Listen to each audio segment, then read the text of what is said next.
Wrestling Chat with Friends, the Tuesday show. Thank you for the privilege of your time. I'm EJ the Collector. I'm joined, as always, as I am every week, by the Greg Valentine to my Brutus Beefcake. I might flip that. The Luke to my Butch.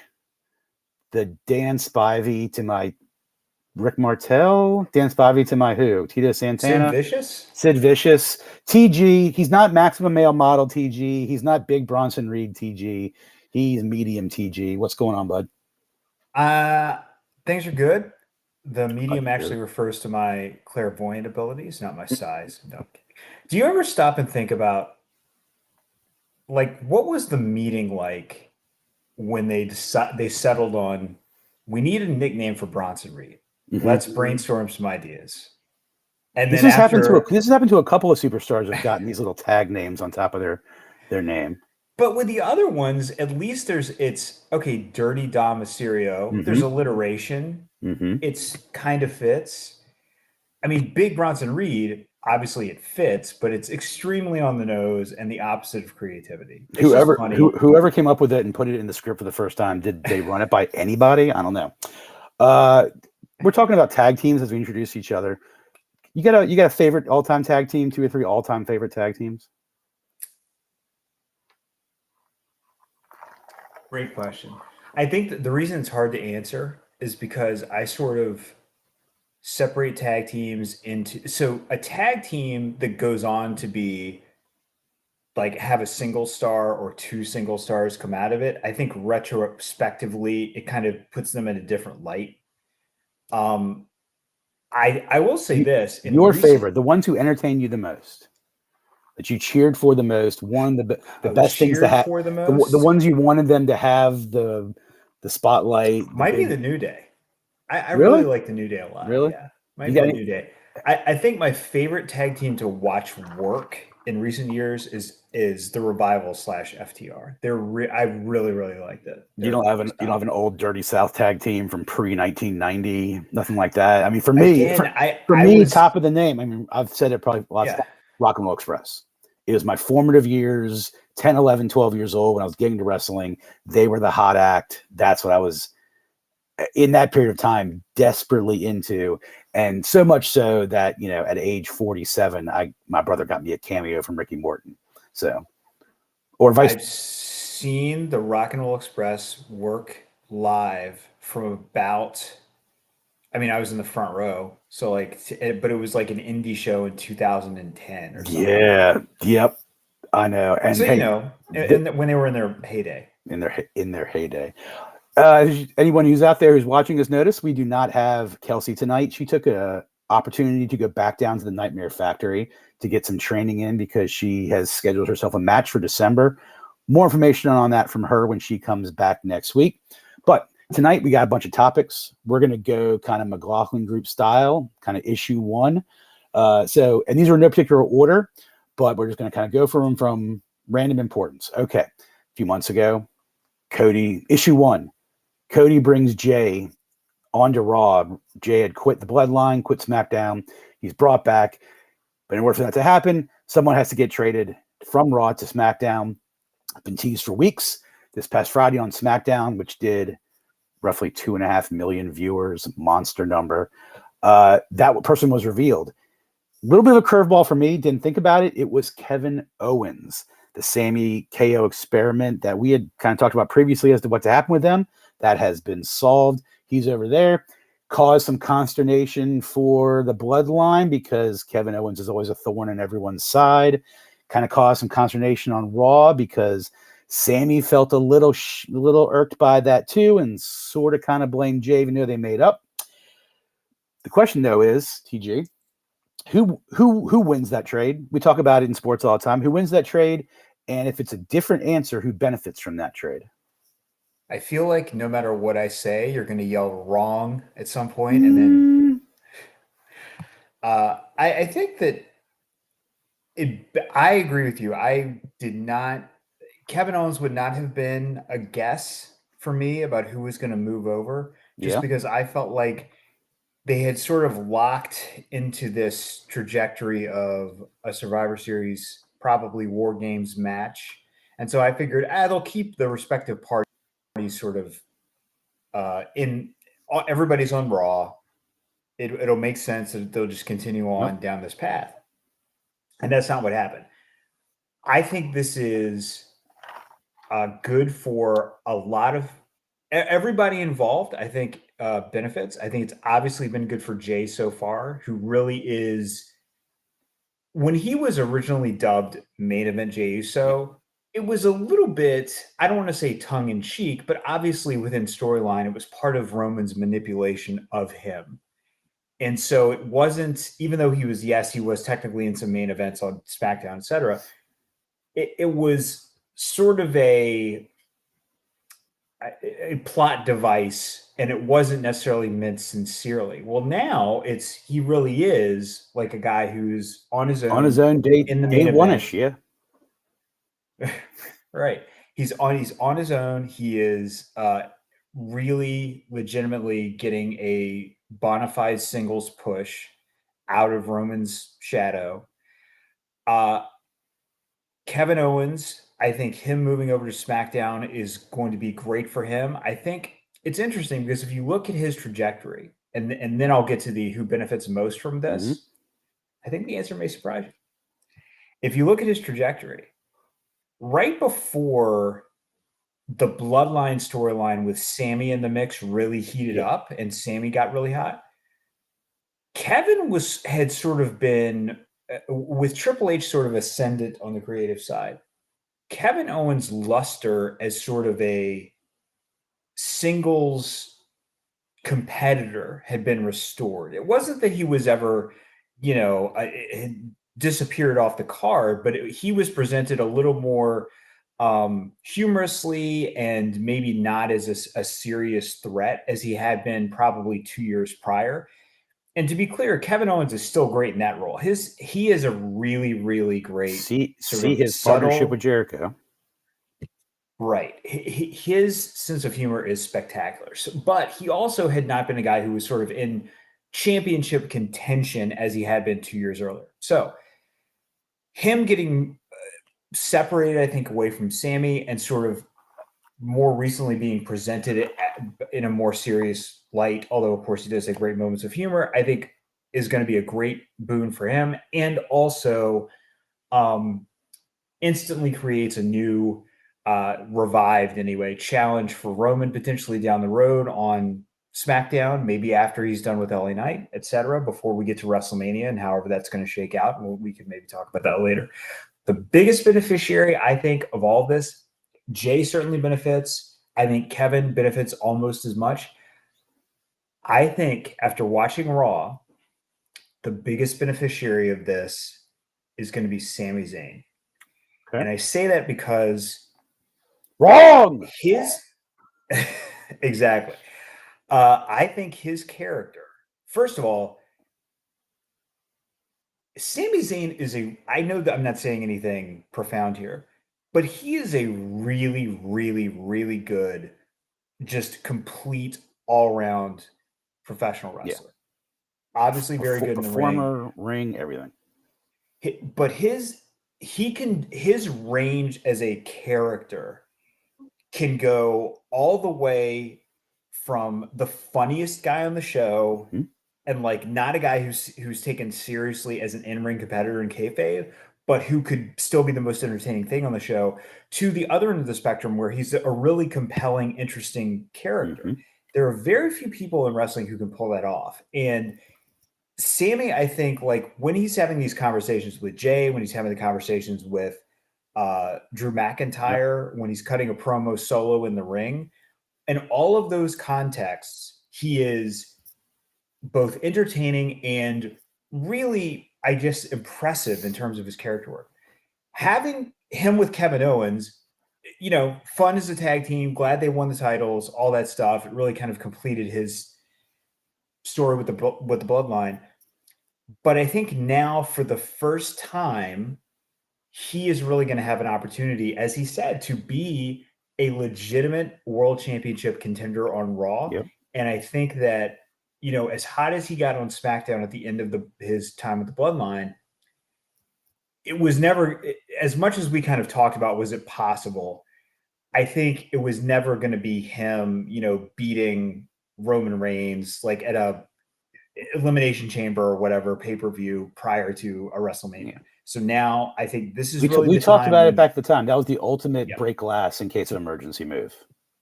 right. And so I think bottom line, Jey is a tremendous beneficiary of this. Kevin Owens is also going to be revitalized, but this is going to be the time when we really see Sami Zayn has the opportunity to max out whatever his ceiling is. He's going to get there now, and I think that he's going to be the biggest beneficiary of this sort of shuffle of these guys. Your interest interesting for two reasons. There was a thought that Cody's ascendance concluded Sammy's story, and it did for seemingly for a while. But instead, it's very possible with this, you may be predicting here that both stories can run parallel and conclude differently than what we thought. But neither story, Sammy's story doesn't end in spite of Cody. Perhaps just a different path. That's interesting. The other thing I thought was interesting was you sort of looked at that at a micro level with superstars. When I thought about that question, I looked at it sort of at 50,000 feet as to which show benefits better. Oh, interesting. And what I think who won in the immediate, I think, is Raw, because for a lot of reasons you said about main event Jey Uso, he's breaking out. Cody's on Raw. It's getting maybe from the lack of Roman's presence until the season premiere this past Friday, Raw felt more important actually for a few weeks to me than SmackDown maybe did. I think who ultimately benefits, though, is SmackDown for this reason. One, just the obvious, KO is a grinder. He's a bruiser. He'll always deliver good things wherever you need him, kind of like a bigger version of Dolph Ziggler, who we could insert anywhere. I think, though, long story for WrestleMania, all roads end up leading back to the bloodline with Cody and ultimately because that's sort of the SmackDown show. SmackDown, the end, because Cody is most likely going to make his way somehow back to Roman, which would necessitate a move there. Jey is going to be instrumental in that. And because perhaps after winning Survivor Series, if it's Cody, he's going to have to go to SmackDown, which means someone's going to have to get traded back to Raw. And that leaves open a lot of possibilities, because I think I did a little fantasy booking for WrestleMania. I think we might be destined to get Jimmy versus Jey at WrestleMania somehow. So whether that's done or before that, Jimmy could be just like Jey was the one who went to Raw. Jimmy could be the one who goes to SmackDown, leaving Roman one less soldier down when he faces off with Cody. So I think that storyline being so intriguing, because we're going to do a big time bloodline storyline with Roman Reigns, ultimately SmackDown probably benefits the most from this. But I think in the immediate, Raw has honestly been more, outside of LA Knight, because bringing back some of these superstars like Cena and stuff, that doesn't move a huge needle for me, but because I love the levels of these storylines that are building, and there are a lot of them, so kudos to them. We touched on Gunther and Big Bronson Reed earlier. I liked the match. It was great. I don't know. I didn't think even the season premiere of Raw was going to be the opportunity where this title was going to turn, because there was like multiple titles on the line last night. I had a sense that, and it was season premiere, a sense one of them was going to go down. As it turns out, one of them did, but I didn't think it was this one, and it wasn't. Kind of question I posed to you was, man, Gunther is clearly established. I'm not asking you to predict who beats him. Who's worthy enough to take him down? Where, let's just say, if it's not at WrestleMania, all the titles can't change at WrestleMania, and we know a few who are likely are. So that's one title that can even go through WrestleMania. It might be that one, but who's worthy to beat Gunther at this point? A month ago, I was convinced it was going to be Chad Gable. Now that at the point where Gunther had broken the record, they had really done a good job of building up Chad as a legitimate contender. He obviously had a couple of matches with Gunther that were I mean, he technically, even though it was a count-out win, he was technically the first person to beat Gunther on Raw, like the whole time that he'd been on Right. Raw, and I think is still the only person to have beaten him. And so I thought that's where it was headed. And then he cut that after he lost his title match, and Gunther set the record. He cut that impassioned promo about how he, I swear to God, he said that more than once that he was going to win that title. And so I still think he's the most, as of right now, he's the most likely candidate. You still think it's Gable? Okay. I'd say he's the most likely candidate, but I feel less confident about it now than I did right after all that happened, because it seems like they do want to at least have Gunther square off against a few other people before we get there. But the question you raise is an interesting one, because it's specifically like, who is, as you said, who is worthy, or the way I would put it would be, who can credibly beat Gunther. And I think that they had gotten Gable to the point where he could have done that, but now, because some time has elapsed, they'll have to kind of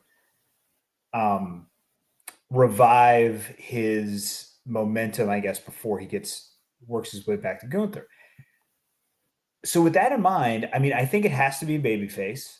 I think it would be insane to have a heel be the one to end that reign, unless you were going to turn Gunther face, which maybe that happens someday, but not yet. That's dumb. And then you look at the guys on the Raw side who are kind of in that category. And the thing so this is the challenging thing I think about the answer to the question. Most of the guys who could potentially fit that bill are explicitly in the world title picture right now. So you have Drew, who's a tweener. I mean, it's a slow burn heel turn, but I think he's a fascinating character, and I think he's really doing a good job. But he's not fully heel yet, so he potentially could be a guy, but he's obviously challenging for the world title right now. Seth Rollins is the world champion. Sami Zayn, again, explicitly has talked about, the world championship. I think Cody obviously is not going to go after the Intercontinental title. Right. And then Jey Uso, again, he has his own stories that he's involved with, and I don't think that he's going to do anything that doesn't involve the bloodline. And also, I'm not sure they want him going after a mid-tier title. But I would say he at least is kind of fits the right criteria, because it's a guy they want to build this as a single star, and breaking that record would be a big deal. He's clearly a face now. He's has given this greater prominence, but that's got to be after Survivor Series sometime, because this is good. This storyline is going to complete. Right. I still think the most likely one is Chad Gable. And once you look at like the rest of the field, so to speak, there's not really a lot of names who who check all the right boxes to be in that position. If it's not already planned out, I think has it happened more than once? I think it's only happened once, where the Money in the Bank title holder goes after a title other than the world title.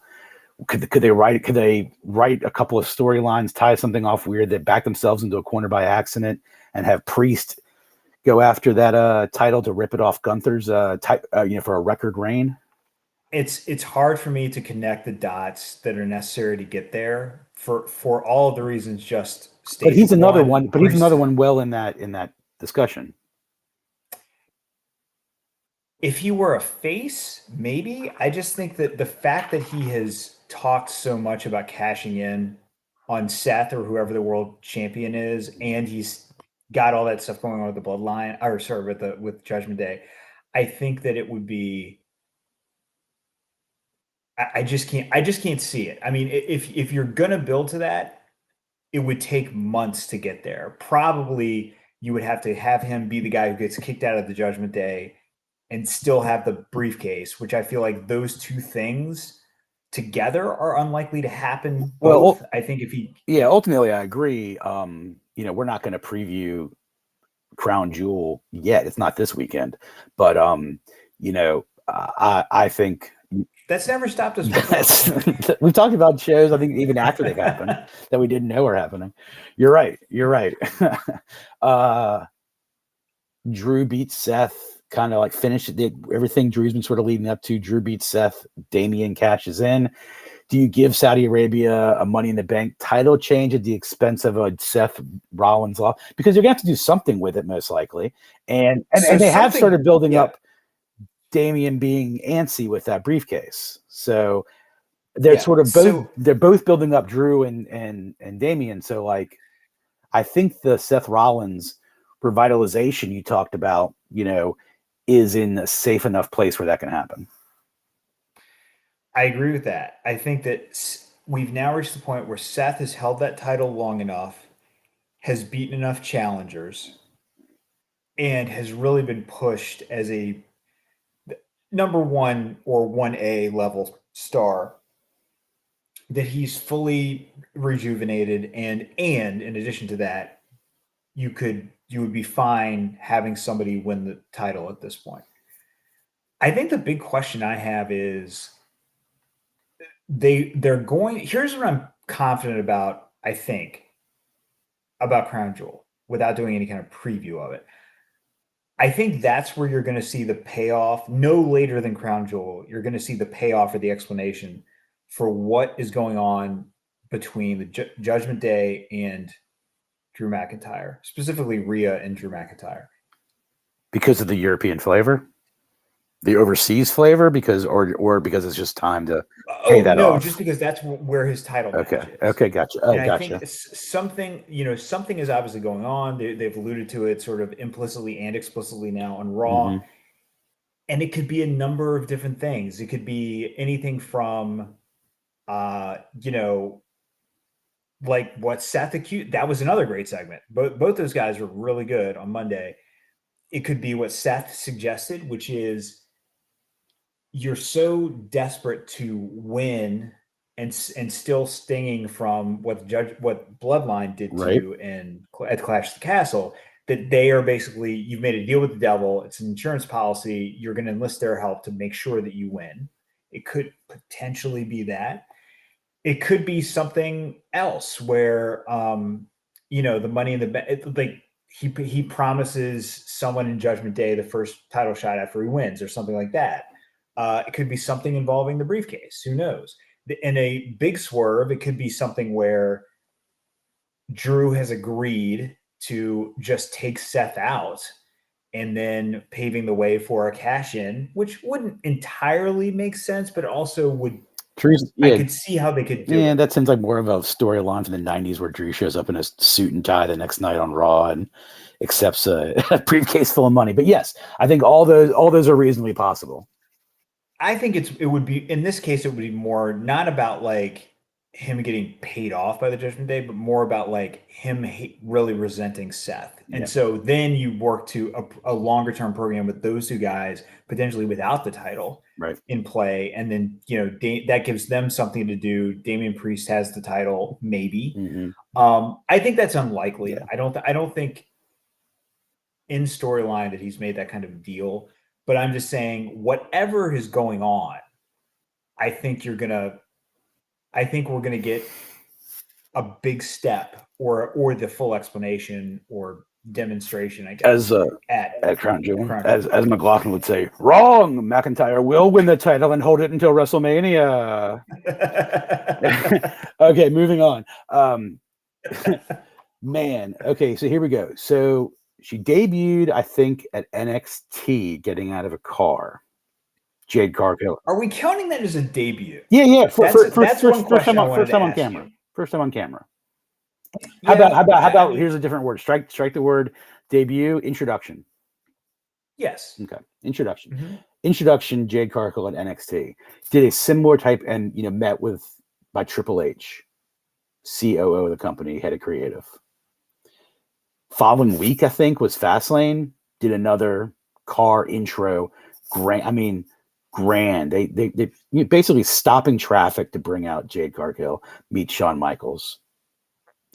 On the season premiere of SmackDown, she's right. Whatever all of us who are fans of what she could potentially bring to WWE, the thing that's probably on top of the list is seeing Jade and Charlotte, 2 6-foot+, big, well-built, athletic, talented women square off. Ultimately, at some point down the road, Charlotte turns around. Boom, she's right there. Some pleasantries exchanged. Season premiere of Raw, Becky's, who I think maybe right before, right after, had just stared down Rhea Ripley, turn around and there she is. Jade Cargill is being showcased at the moment like she should. Everything that on Thursdays for the last year and a half, we talked about what should be done with Jade. She's got to be the biggest star. She gets to go for the world title. I don't want to say she was misused. It was just very confusing and sometimes calculated, but she ran up a hell of an unbeaten streak and was as dominant as someone could be in AEW. I'm not questioning why she moved. I think we all understand why she moved to WWE, but man, her Q rating has just skyrocketed because of this. Is it just that WWE is that much bigger and that's it, or are they doing something that was missed at the other place? WWE, I think it's a combination of the two. I think WWE, in terms of a promotion machine, is obviously second to none, but also they had the benefit of watching what AEW did and learning, I think, from those mistakes. Yeah. And specifically, AEW was smart enough to identify Jade and say, like, not that you have to be a super shrewd talent scout to identify that she's a star, but they didn't just say, like, oh, she's good enough to be on TV. They were like, she's a big deal. First match, as we talked about, right out of the gate, she's in the main event in a high-profile situation with Shaquille O'Neal also in the match. And yes, she was limited in the ring, and every time that happened, it was showcased, and you talked about it. But she's also brand new, and everyone knew it was a process, and no one was really dragging her for that at all. So here's what they figured out. So what AEW got right was identification of her as a top level star. When WWE had already passed or offered, and she passed on it, or they didn't offer her. Yeah, that's what AEW got right. Where they went wrong, I think, was thinking to themselves, okay, if we have somebody of this caliber, what is the best way for them to maximize their potential? And the first thing that they thought of was Goldberg. And for her, that wasn't, I think, the right approach. Now, it wasn't all bad, of course. I mean, but I always felt like, they created the TBS belt, and it always felt like she was kind of on this parallel track where she wasn't really interacting with the more experienced, more in-ring savvy, top tier of women at AEW. The people who would be considered the biggest female stars in the company were not real. Like, she had her own kind of division that was just hers to make her look dominant, which to some extent was good, but didn't ultimately make her as big as she could be or could have been even within an AEW context. What WWE figured out watching that is, okay, number one, we have the Performance Center. That's no brainer.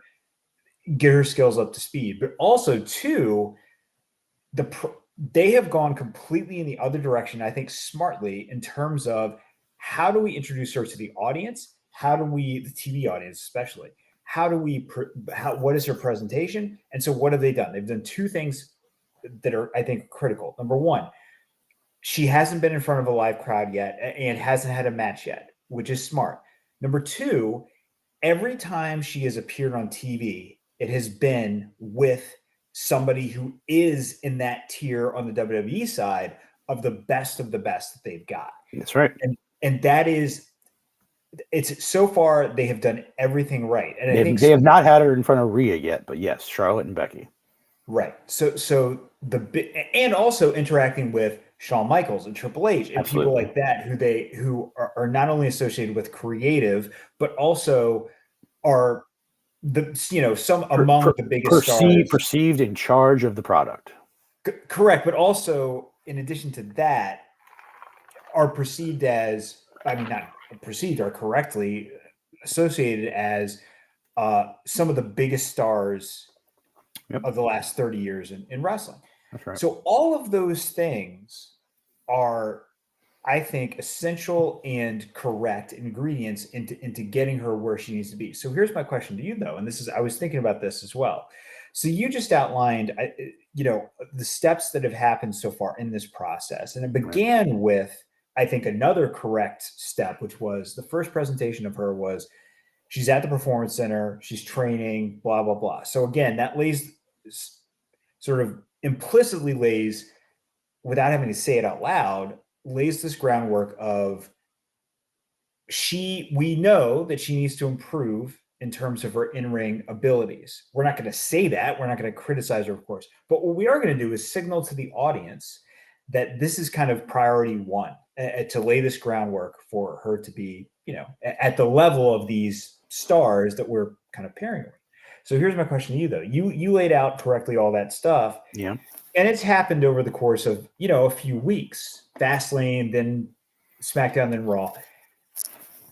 My question to you is, how long before they put her in front of a crowd, or how long before she actually has a real debut, meaning in front of a crowd, her music plays, she comes out. How long before you pull that trigger? Well, the way they're presenting it, I would not. They don't seem to be presenting it in a way of Jade will have her debut match on Raw next week, or Jade will have her debut on SmackDown next week. Certainly not. Certainly haven't presented it as debut on NXT at all. So the drop dead date, I think, obviously is Royal Rumble, and with that, you would bring her out as surprise 30, and she could win it. You could bring her out to stare down the person who captured it as they're pointing to the WrestleMania sign, even though that's not very helpful because Jade wouldn't be facing that person at WrestleMania. That person's going to be facing the WrestleMania champion, who I don't think will be Jade. So of those two options, if you're saving it for this big payoff, she's number 30 at Royal Rumble. She wins. She's going to face whoever the champion. So don't think, but we'll leave predictions for WrestleMania aside. The way they're presenting her at the next, I don't think it's Crown Jewel, but I think it's probably Survivor Series. However, the women's world title matches line up there. She could make her I think she could make her presence known there. And then if she does that, then I think she competes at Royal Rumble. So yeah, I don't think you hold her out till WrestleMania. I think you have to establish her. But I think Royal Rumble is more than enough time at the Performance Center, given what she can already do, that I think they'll feel comfortable having that happen and then making appearances in the ring, and WrestleMania could be her second career match in WWE, facing the champion after winning Royal Rumble. Book it bigger than that, Tom, right? I think there are two ways to do it, and it really depends on things that only people who are working for WWE would know the answer to. The way one is you debut her relatively soon, which to my mind would mean probably Survivor Series. Okay. So that would be one path. And Crown Jewel would be a great payoff to the host. I would not debut her a Crown Jewel. To bring her out there in a burlap sack or whatever she'd have to wear would be that like why do that? That would be insane. I would not do that. But the reason, the alternative path would be you actually do have her on NXT for a while, and maybe she's a Royal Rumble debut on the main roster, or even potentially night after WrestleMania, depending on kind of how her progress goes. Night after WrestleMania. I don't know, again, because I haven't seen where they feel like her progress is. I don't know which path they're going to go, but they have to they're going to have to commit to one of those two relatively soon. And this is why I say that. Right now, it's still like, oh my gosh, it's Jade Cargill. Like, showing her in these backstage segments is interesting. But you can't do that for Jade Cargill not going to NXT. That'd be a failure, as a commenter just said.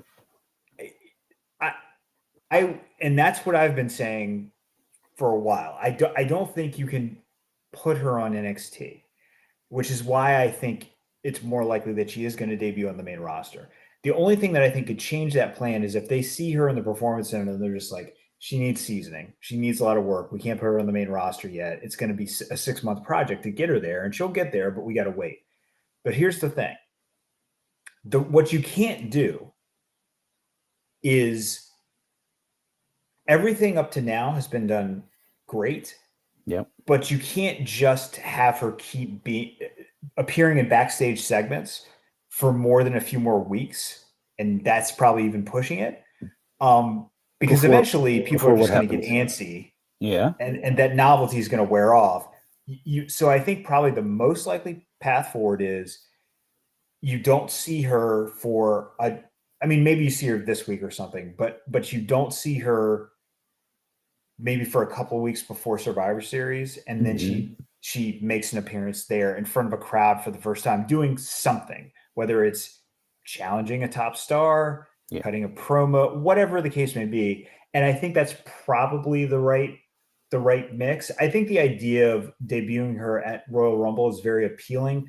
I just don't think you can kind of burn 2 months of just waiting around until that happens, or really closer to 3 months. So we'll see. Would it be considered a failure if she maybe at Survivor Series as a debut is the one who ultimately takes down Nia Jax, who is not liked by the fans, gets a lot of heat, not in a great way.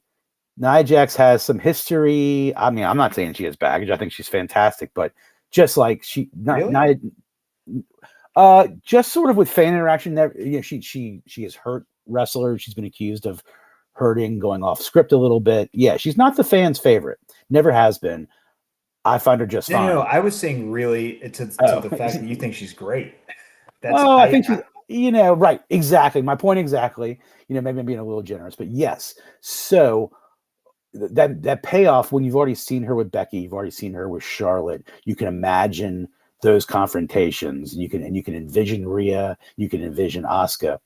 Would it be considered a failure if it's not that big? But it's shutting up someone like Nia Jax, who fans would love? I don't think so at all. In fact, I would be recommending that. I think the thing that would make Nia's return sort of worth it, feel like a good move, would be if they did build her up as this monster who, is just unstoppable. And then you have Jade Cargill come out and just dominate her to really establish Jade Cargill. Like, you've already established that she's a star in terms of her persona and, look and all that. Yeah. And this would then establish her sort of pretty high up in the immediate pecking order in WWE. That's what I would do. I mean, I think that's the way to go. Yeah. I mean, she may have as few as, let's say she's ready to do it by WrestleMania. She's not going to have more than 2 to 3 matches before that. Yeah, but let's not get ahead of ourselves. Let's not hot shot her right to WrestleMania. It's going to happen one day. It's fine if it happens at WrestleMania 41 in Las Vegas, wherever it's going to be, Los Angeles, Las Vegas, Tampa. WrestleManias the year goes really fast. We're not going to, and they have done this. There's precedent for this. So let's not rush Jade too much. But man, her debuts have felt big every single time. You've sort of caught your breath the way they've done it when you turn around and she's staring them in the face. All right, let's get into one more thing. We're not going to go too long tonight. On the business side of the world, it was kind of further alluded to it last week, further cemented that, or been reported. Sources are saying, dirt sheets reporting that it was kind of like Ari Emanuel, who was sort of, maybe not intentionally, jerked out the what's the phrase? Jerking out the carpet for Vince McMahon. Okay. And Vincent McMahon's clearly not involved in creative. That's being widely reported now with his Triple H's show. There's also talk about this. I think it's a Netflix HBO Max miniseries that's been in the news the last few days. It's going to come out about Vince, containing some of these allegations that have been made against him over the years. And what stood out from the reporting in the last 24 hours by Fightful primarily and a lot of other sites is that Vince will be able to see the content of this film before it's released, but he will not be able to make any changes. So kind of, I'm not prepared to say that Vince was suckered and is being pushed out, but not involved in decisions, not able to go in there the day before. Those days appear to be done. I would say a lot of people in the internet wrestling community would be celebrating that. fans could be split on that. Some fans could have no opinion. I think there are lots of upsides to it. Tom, are there downsides to not having Vince McMahon, who kind of created all this, no longer involved? I think that people are maybe acting like this is a bigger shift than it actually is versus what we've had over the last year. So the difference is that Vince was fully back right before or as this Endeavor thing was happening, and they were. I mean, and I don't think that's true. No? I because I mean he was prior to his retirement.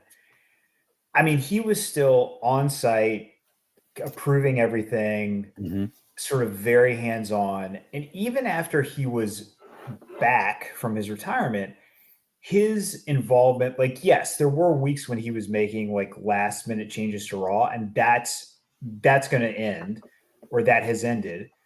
But for the most part, he was still not, compared to, like, let's compare like his creative input in January of 2023 versus where he was in January of 2022 or late 2021. Very, very different. And I think that the gap from 2021 to 2023 is way bigger of a change than the gap from where we were 4 months ago to where we are now. So I think the biggest, what has happened is, so kind of two things related to this. Functionally, what has happened is that within Ari Emanuel's sort of leadership philosophy is that if you are hired for a position, you should have the freedom to work within the framework of that position, and that's kind of your thing. So it's so opposite of micromanagement. And what he was seeing from Vince during the first few months was not as much as he used to, but still like occasional meddling in things that should have been Triple H as the chief content officer, should have been his purview. And so basically he was like, we're going to put a stop to that. So that is a change. The other thing that happened that I think was unrelated to this, but people have paired these two stories and have made it seem like it's a bigger deal than it made the creative piece of it seem like a bigger deal than it is, because this other thing happened. Was he was on Ari Emanuel was on a call, and he was talking about the stock price of WWE, and basically what happened was WWE gets this 1.4 billion deal for SmackDown, which was a substantial increase over what their prior deal with Fox was, but the stock price didn't go up. In fact, it went down a little bit. And so he was asked about that. And one of the reasons that he listed, among others, was the fact that, and I think this was misinterpreted by some of the people who reported on it, post-merger, Vince McMahon has such a strong position in terms of the stock of the new company that having one person have that much stock affects the variance of the stock. And I think that what he was saying was that, well, we were like the post merger and then the deal did not pump the stock as much as we thought, in part because Vince McMahon has such a solid position in the company from a stock perspective. And I think that because he mentioned Vince's name in a negative context related to the valuation of the stock, I think people sort of said, oh, Vince is getting phased out because Ari Emanuel said that like Vince's baggage or his scandals really hurt the stock, which is not what he said. So I think those two things were inappropriately associated with each other. But the bottom line, are there any negatives? I don't negatives think so. Mostly just from the sense of like a McMahon has run WWE to this point for better or for worse this entire time, and like it is not going to happen anymore. Yeah, I don't think it's a negative just because Vince, if it were even 10 years ago, my answer would be very different. Certainly if it were 20 years ago or 30 years ago or 40 years ago, my answer would be extremely different. But I think Vince at this point is not as well equipped, not even close, as well equipped as Triple H is to run the creative of a week to week television product, especially with as much content as they are now putting out. And so I think it's definitely, and we talked about this before. I think that Triple H has a much better sense of the week to week product. I think that for sure. his pay-per-view sensibilities are, I don't know. I don't think I think it's a little bit of a wash so far as pay-per-views go. It'll just be so much more cohesive going forward. That's the thing. We just know it. We just know now it will be. You won't get these random. I mean, but again, my point is, I don't think that's a big change from what we've seen over the last year. I think we were saying a year ago that the product was more coherent from show to show and week to week than it had been. And so that's why I say I don't think it's that big of a change. And I also think, in terms of it not being that big of a change, I still think that Vince is he's not going to have the ability to make last minute changes like he had been doing sometimes over the last few months. But he's still going to have the ability to offer creative input that may or may not be, accepted. Yeah. And I think as long as you have like that ability to where, even at his current sort of, I don't want to say age, but let's say like where Vince is today, he's still going to have like 1 out of every 10 ideas maybe is probably going to be pretty good. I mean, the guy not a bad return rate. Right. And it might be higher rate than that. I'm just saying. So as long as he still has an outlet to be able to share those ideas with the top guys in creative, and they still have the ability, Triple H still has the ability to say, okay, that's a good idea, or absolutely not, we're not doing that, then I think it's a win-win for everybody. I mean, Vince may not see it that way because his position has been so diminished in terms of creative, but I think for the fans and certainly for Triple H and for the company, I think it's just a win. That's good. I agree. There probably are some, like I said, high level downsides and not having a McMahon sort of in charge. There's legacy involved, but that's never going to go away. Vince will ultimately be enshrined in the Hall of Fame, and he'll probably, he'll headline a class here coming up. All right. Well, the sun's getting real low in the sky, but we're not quite done yet. I want to just. I'm just laughing because I'm thinking, how long will Vince McMahon's Hall of Fame speech be? Good Lord! Think Triple H will walk behind him, give him the 2 minutes. Yeah. No. You go, boss. Okay. So we talked about a lot of great topics tonight. I just want to say what I kind of most took away from all the really insightful, fantastic stuff that you said tonight was Kevin Owens moving from Raw to SmackDown might leave a hole in the whole sort of war games that's going to come together, which means there might be an empty spot at War Game Survivor Series, which is being held in Chicago by chance, that might now need to be filled by somebody. So that's pretty much what I gathered from what you were saying, that you were predicting that Cody and Jay and those guys, when they face the Judgment Day, will need to find somebody, and they'll say, we're gonna make some local calls and see who we can bring in, right? Yeah. That's where this is all headed. That's where it's all headed. That's where it is. Yeah. I just that's all. Fingers crossed. That's all we really need to bring up. I wanted to really like fantasy book WrestleMania 40, but we have so much time to do that. I want to talk about like the possibilities of who Logan Paul is going to wrestle, who Gunther's going to wrestle. But there's a lot to happen before we even get anywhere near that. Crown Jewel's up next, then Survivor Series. Is there something between Survivor Series and Royal Rumble? I think so. I think there is. Check on that as I start talking about where you can find our show going forward.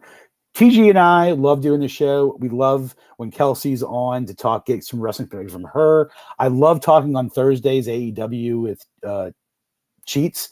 So let's start getting some momentum here. If you're catching our show anywhere, if you're on Twitter and you see us on WCWF Pod, give us a follow, listen to our shows. Tell a friend. On YouTube, you can please subscribe to our channels, Wrestling Chat with Friends. We also have a Facebook page. We broadcast live on all 3 of those platforms on Tuesdays at 8 o'clock. On Thursdays, we can all get together and talk AEW because there's another great show on another network that's still going. Wrestling's great right now. We have 2 shows which are fantastic that we can talk to. TG, give us a schedule update on So pay-per-views. here's the interesting thing. There actually is no main roster event between Survivor Series and Royal Rumble. There is an NXT event called Deadline, which is in December. But otherwise, it's Thanksgiving to January 27th is wide open. Sometimes they'll announce a New Year's Day show that's going to be awesome too. That's one thing. I will say this quick, very short tangent here before we're out. I miss some things about the old WWE network.